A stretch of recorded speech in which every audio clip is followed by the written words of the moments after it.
নমস্কার। প্রাথমিক শিক্ষা পর্ষদের নতুন বিজ্ঞপ্তি একটা দিয়েছে। দেখতে পাচ্ছেন যে West Bengal Board of Primary Education কী বিজ্ঞপ্তি দিয়েছে আমরা দেখে নেব। যে pertaining to conduct DElEd part 2 external evaluation school internship including practice teaching of session 2022-2024 2022-2024 সেশনে যারা ডিএলএড করছেন তাদের পার্ট 2 এর external evaluation including practice teaching, অর্থাৎ প্র্যাকটিস টিচিংয়ের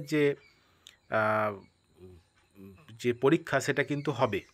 কবে হবে, কি হবে না হবে সবই কিন্তু এই বিজ্ঞপ্তি লেখা আছে। এবং এখানে উল্লেখযোগ্য বিষয় যেটা হলো যে অনেকে আছেন 2022-এ টেট পাস, 2022-24 সেশনে যারা ডিএলএড করছেন তারা কিন্তু অনেকে 2022-এ টেট পাস করেছেন এবং পরবর্তী নিয়োগে কিন্তু এই পরীক্ষাটার রেজাল্ট বেরিয়ে গেলে তারা কিন্তু নিয়োগে অংশগ্রহণ করতে পারবেন। এবং তার সঙ্গে সঙ্গে 2023-এও কিন্তু সেইভাবে কিন্তু আছে 2022-24 D.El.Ed batch.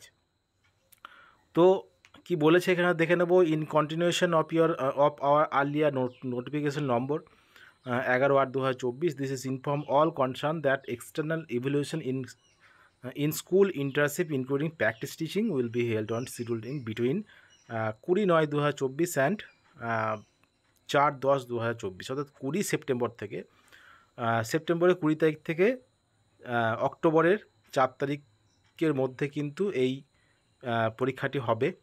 Practice teaching in the PTT DElEd institution including diet and the primary schools as per the guidelines to be available with the appointment letter in the external evaluated to this effect.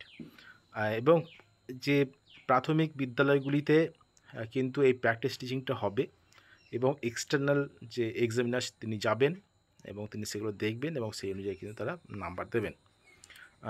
এবং সেখানে যেটা বলা হচ্ছে DElEd ইনস্টিটিউটগুলোকে যে appointment letter to external evaluator আর general guidelines of the institution log in করে দেখতে হবে কী কী আছে।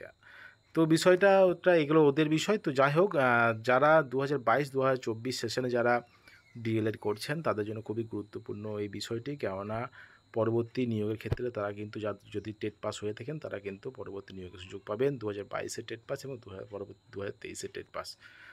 তো এইটা হয়ে যাওয়ার পরে, অর্থাৎ এখানে যেটা বোঝা যাচ্ছে 2022-এ যে টেট পাসদের যে নিয়োগ যে বা পরবর্তী নিয়োগ সেখানে কিন্তু সেটা বোঝা যাচ্ছে পুজোর আগে কিন্তু 2022-এর জন্য পরবর্তী নিয়োগের জন্য নোটিফিকেশান বেরোচ্ছে না।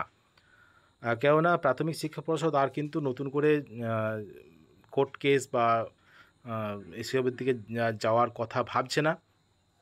তো 2022-24 সেশনের এই যে প্র্যাকটিস টিচিংটা হয়ে যাওয়ার পরে কিন্তু পুজোর পরে কিন্তু তারা ফাইনাল রেজাল্ট বার করবে 2022-24 সেশনের ডিএলএড পার্ট 2 এর। তারপরে কিন্তু নোটিফিকেশান বেরোবে পরবর্তী প্রাথমিক শিক্ষক নিয়োগের জন্য। তো 2022-24-কে অবশ্যই কিন্তু পরবর্তী নিয়োগে অংশগ্রহণ করাবে যদি তারা অবশ্যই টেট পাস করে থাকে তবেই।